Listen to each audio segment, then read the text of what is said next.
Hi, this is Lou Adler. I want to kind of discuss a slightly different concept. I'm trying to look at the world of recruiting from a perspective that might be different than most people would look at it. So I'm going to go back to third grade, or maybe it was fourth grade, where the teacher made us take 2 points and draw a bunch of lines between those 2 points and measure them all. We probably spent 20 minutes on this, and this is probably close to 50, 55, 60 years ago. It was a long time ago, and I still remember it. And we measured all the lines, and it was very clear to all of us, or at least most of us, except for Billy Erickson, of course, but everyone else got it, is that the shortest distance between 2 points is a straight line. I still remember that from so many years ago. And I want to kind of take this to the concept of the reason why I think we have a problem is we don't think about a straight line methodology for recruiting. We go around in circles most of the time. So I have this other metric, which I'm going to call interviews per hire. And I'm going to suggest that tells us if we're going in a straight line or not. And if it gets too high, we should rethink our process to figure out what's going on. So obviously, if you got interviews per hire is 2 or so, and probably in high volume, you're hiring the same person over and over again, and you got lots of candidates. 2 is probably high even, maybe 1.5. There are 2 out of 3 you should be hiring.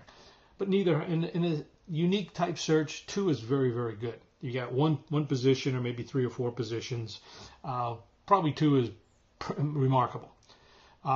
Certainly green light, keep on doing it. Your process doesn't matter. Don't do anything I say. Keep going. You're doing whatever you're doing is fine, as long as the quality of hire is high.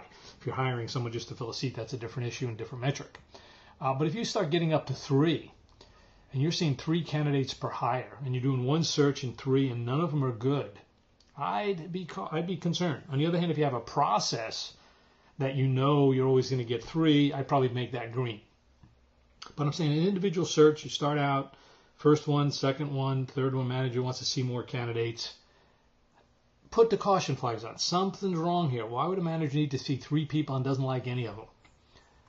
But then you get to 4 or 5. I'm going to tell you guys, stop the process. There's something fundamentally wrong. If you have an ongoing process where you're hiring hundreds of people or even hundreds of searches or dozens of searches and everybody needs to see 4 or 5 people to get hired or more, well, you got fundamental problems in your hiring process. And I'm going to contend this is where the straight line idea comes into play. Because I think is that we have too many indirect processes to find candidates as opposed to a direct process. So let me take a look at the hiring process. And here's this line. It's not hard. You open a rec. You put some planning together. You do your sourcing. You go find candidates. You assess the candidates. You recruit the candidates. You hire the candidates. Now, it should be, if you had a straight line, the onboarding would be exactly, there'd be no surprises. Yeah, I took the job for these reasons. But if you get surprises there, something says, hey, how could somebody take a job who's really good and be surprised at what the job was? And then from a performance management standpoint, obviously if you hired the right person who's competent and motivated and excited, they'd have a high degree of personal satisfaction, be a high quality of hire, high level of performance. And if you do all your satisfaction surveys, the person's highly satisfied. So you'd have low turnover. High performance, high retention, low turnover. That's what one would expect done properly. But I'm going to contend we lose the idea that I learned in 4th grade that the shortest distance, point A to point B, is a straight line. Point A is when you got the rec. Point B is after the person starts and is hired and on board, and 6 months, a year later, did you hire the right person? You got to think about it from that total viewpoint. And maybe that's what people do. I think they break this all into silos, all these little pieces, and they don't think about the whole end-to-end process. I think it starts with the wrong strategy. If you have a scarcity strategy, meaning there aren't enough good people to go around, that's a different strategy than a surplus strategy where you do have plenty of good people and you just have to select the best of already a good group. Totally different strategies. What I see most often is people use a surplus strategy in a scarcity world. And let me explain that. I think that's where we start going indirect. So surplus strategy is indirect. In an indirect strategy, we define skills, experience, and responsibilities. We'll put a posting out there and we'll find a lot of good people. A scarcing strategy, because we're going after someone who's not looking primarily, you have to reach them out. You got to define success up front. You want people who can do that work. And rarely do we do that. We still use job descriptions in a scarcity mode, which makes no sense because good people aren't interested in their skills and experience. They're interested in a job opportunity that allows them to grow. And that has to be direct and clear, not ambiguous. Now, let's kind of go through all of this stuff of what we do in a direct strategy versus an indirect strategy. But let me handle the direct strategy or the scarcity strategy first. In a scarcity model, we anticipate our needs, so we have a workforce plan. We put a good forecast together. We have a checklist, a sequence of steps we always use based on the type of job it is. Our focus is attracting the best, so we use an in-out process. Hey, our best people, we're going to network. I mean, let's be real think. If you want to go direct, the best people we're going to find, we're going to go look for great people, and we're going to contact people we know who know those people, and we're going to leverage our employee referral program.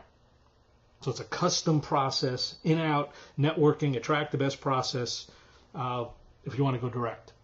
We define success. We're going to find A-level people who can do that work, and largely through networking. However, that's a totally different process in a surplus model where it's focusing on skills. We put a posting up there. It's usually generic. The concept is out in. Let's have a good person find us rather than us find a good person. So that's out in versus in out. It's tend to be reactive. We just found out we had to hire these 20 people. But the concept is in a surplus model, that's okay because you got plenty of good people. In fact, you probably even built a talent pipeline. We got a talent pipeline. So now we got a surplus. We weed out the people.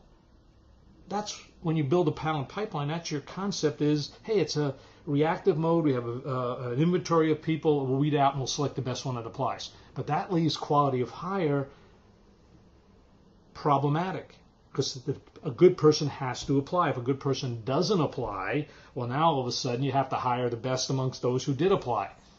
In a direct model, we're going after quality of hire. That's our metric. That's our driver. Let's kind of take a little bit further. In a direct strategy, it's obvious that candidates aren't looking, so you have to add this exploratory step. If there's a relocation, you have to add a bunch of exploratory steps. Totally in a surplus strategy, it doesn't matter. We got plenty of people who move to Timbuktu. We got plenty of good people to choose from who are around the corner. Well, let's apply and weed out the weak and select the best ones who apply. And if all good people apply, it doesn't matter. You get a good answer. But think about it. If you don't have a bunch of good people applying, you might have a scarcity situation, and you have to use a different process and a different strategy. Let's think about the assessment process. Let me do the direct process first. In a direct process, it should be a formal decision, logically based, performance-based assessments where you interview, hey, is a candidate capable and motivated to do the work we've defined as defining success? So it's focused on performance, and it's formal decision on the company's part. This is a big decision, and the candidate's part. Candidate has a lot of people who make the decision, so we got to control the candidate's coworkers, family, friends, spouse, other recruiters, counteroffer possibility. You don't have to do that in a surplus model. Who cares? We're going to hire a good person. We can use behavioral interviewing. That works. It's indirect. We're looking at competencies, not performance. Competencies, just because someone's competent and motivated doesn't mean they're motivated in my situation. But it doesn't matter. We've got a lot of people. We'll find a good person. Pretty informal. Every manager kind of does it the way he wants it. We vote up yes, no's, and we get a good person. Truthfully, it doesn't matter. The reason it doesn't matter is because it doesn't matter whom you hire. One of them is going to be good. Send the decision. I don't care. I'll hire A, B, C, or D. Every one of them is good. That works in a surplus model. Does not work in a scarcity model. But doesn't matter. We're going to continue this indirect approach. And you see how we're getting here. The direct versus indirect approach. In a direct approach, managers have to be engaged. One of the key criteria that a passive candidate looks at is the quality of the hiring manager. So if the hiring manager is not engaged, you automatically default to a indirect process. Disengaged managers. You have to find someone who doesn't care about who the manager is. That means and very few top performers don't care about who the manager is. So if the manager is disengaged, you're defaulting to an indirect strategy. If you post generic postings, you're defaulting to an indirect strategy. If you emphasize skills, you're defaulting. So let's take a look at one more step.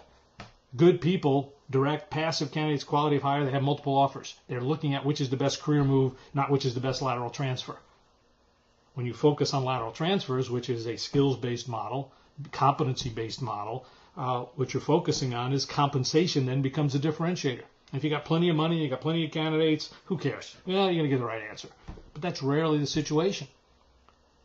But in an indirect process, one size fits all. In a direct model, it's tailored. Hey, I have a lot of managers who would be willing to offset some skills and experience for a high potential person. Well, then you might want to judge the job a little bit for the person. In a transactional model or indirect model, it's no, you got to fit our skills. Everything goes around our job. Nothing's going to change. You have to fit that job. But in a direct model, we said, hey, we got roughly the job. We're going to define success. We want people who can fit that. But hey, we'll tailor it a little bit to make the job fit for the person, because we want to get high potential people, because we're maximizing quality of hire. So if maximize quality of hire, look for great people who are close and maybe modify the job different. If you're trying to fill a position, it's here's the position, and we're looking for people to drive that position. So just think about it. It's hard to find a person who's high quality, who fits everything on your job description. If you define success, it's easier to find people. You find more people. You got to have a different process, but you'll get people who are close, who are top achievers. So it's fundamentally different process, direct versus indirect. So if direct, which I'm going to say is a primary focus, we're driving to quality of hire. That determines everything. And if we've all defined quality of hire, we just got to find the best person who comes closest to the job. That will minimize time to fill, because now we've got a criteria. We've defined success as the criteria for hiring. And as a result, if we minimize time to fill, maximize quality, we reduce cost to hire. The biggest variable for cost to hire, let's recognize, is time. Most people don't even put that in the calculation, but if you've got to work 4 months on an assignment versus 1 month, that's a lot of money, a lot of lost opportunity cost, both direct cost and opportunity cost. So pretty interesting. Indirect model, totally different. Indirect, the criteria using is secondary. Skills don't imply quality. Managers wait because they're waiting for a great person. So then time then becomes problematic, quality becomes problematic, and cost becomes problematic. So what companies do, well, let's control cost. Let's eliminate outside search fees. And then what they do is to eliminate outside search fees, you got to use low-cost solutions. Let's have recruiters do more work, and it's self-defeating. All goes back to the point. If you want to hire a straight line, if you want to hire great people, the shortest distance is a straight line. Direct process based on scarcity of talent, define success, we anticipate, we attract the best, we use direct measures of assessment, we focus on making a career move, we focus on a tailored solution. You do that every single time, you will maximize quality of hire, you will minimize time to fill, you reduce cost per hire. Like your thoughts and comments, feel free to email me, lou@adlerconcepts.com, lou@adlerconcepts.com. I hope this is meaningful, and if you have any differences or difference of opinion or questions or something I missed here, please don't hesitate to comment. Thanks very much.